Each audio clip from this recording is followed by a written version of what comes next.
नाशिकमधल्या भाजप निष्ठावंतांनी तिकीट कापल्यामुळे निषेधात जे गाजर वाटले होते त्याच गाजरांचा हलवा करून आपण खाल्ल्याचं विधान भाजपच्या शहराध्यक्षांनी केलंय। पाहूयात एक रिपोर्ट।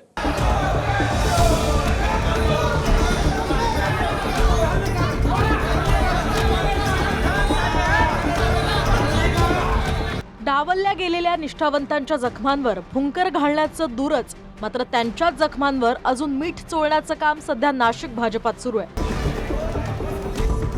काँग्रेस, मनसे, ठाकरे गटातल्या लोकांना आयत्या वेळी प्रवेश देऊन त्यांच्याच गळ्यात भाजपनं तिकिटांच्या माळा घातल्या आणि वर्षानुवर्ष काम करणाऱ्या भाजप निष्ठावंतांवर पुन्हा एकदा सतरंज उचलण्याची वेळ आली।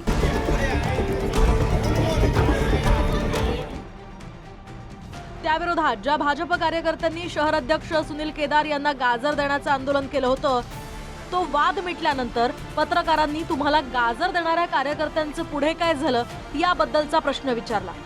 त्यावर त्या गाजरांचा आम्ही हलवा करून खाल्ला आणि आमच्या कामाला लागल्याचं उत्तर भाजपच्या शहराध्यक्षांनी दिलंय। तुम्हाला गाजर दिलेल्यांवर काही कारवाई केली का?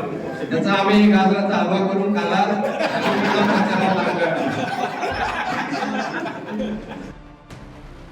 मनसे, ठाकरेंची शिवसेना आणि काँग्रेसमधून आलेल्या अनेकांना भाजपनं एका झटक्यात तिकीट दिली।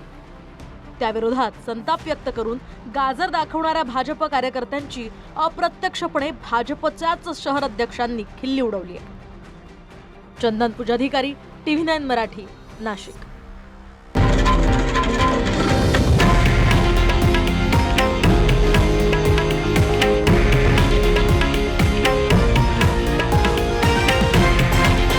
हे आहे देशातील नंबर 1 न्यूज नेटवर्क आणि आपण पाहत आहात TV9 मराठी, एकमेव।